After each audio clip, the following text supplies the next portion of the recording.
पढ़ाई में अच्छी, ठीक है ना, उसको उनको पता था कि इसकी पावर क्या है, ठीक है, तो उसको उन्होंने 11th में आर्ट्स लिया, जबकि यहाँ पे हम नहीं लेते, हमारे विदर्भ में आर्ट्स को बहुत लो लेवल का समझा जाता है, जिसको कुछ नहीं आता उसको हम बोलते हैं कि वो आर्ट्स ले ले। हाँ, साइंस में अगर अच्छे मार्क्स नहीं है,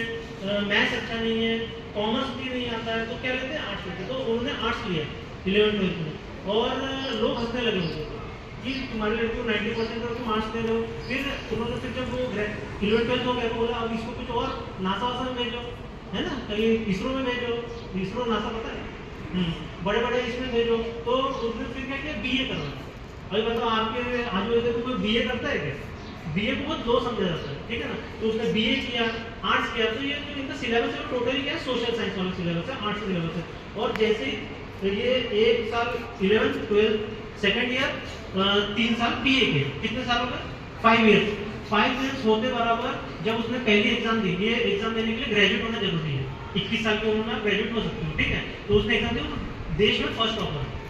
तो उसने कोई स्ट्रेटेजी अपनाई ना, कोई बहुत बड़ी बात नहीं, उसको पता था फर्स्ट टॉपर आने वाली, फर्स्ट टॉपर आने की बात है, सिलेक्शन जरूरी है ना, है ना, आप 10th रैंक आए 20 रैंक आए बन तो वही रहे हो ना, ठीक है ना, लेकिन उसने एक इतिहास रख दिया। तो क्या है, वो ये बात होती है सोने पे सुहागा, समझ में आ रहा है, वो पहले से होशियार थी, उसने एक स्ट्रेटेजी अपनाई, 5 साल तक वही पढ़ते थे, मैंने बोला ना इस एग्जाम की तैयारी के लिए minimum 3 years and maximum 5 years, ये इसकी डिमांड है। अब जैसे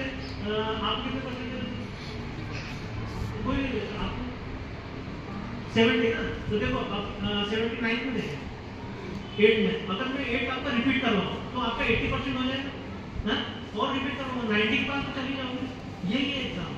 इस एग्जाम की डिमांड है आपको रोज डेली 8 घंटे पढ़ना, 8 आवर्स।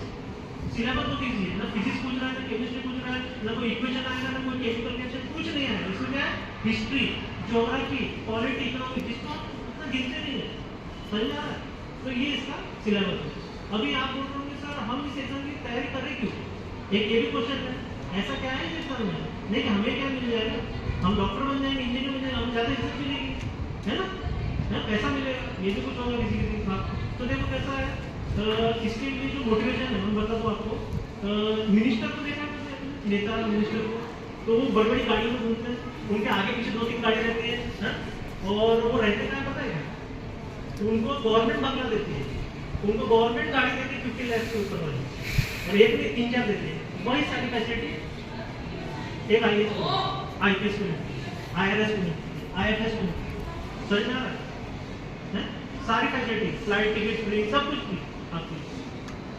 समझ में आ रहा है, ये सब उसकी फैसिलिटी है। अभी जैसे आपको क्या लगता है उसकी पेमेंट कितनी होगी, चलो ये तो बात होगी, पेमेंट कितनी होगी,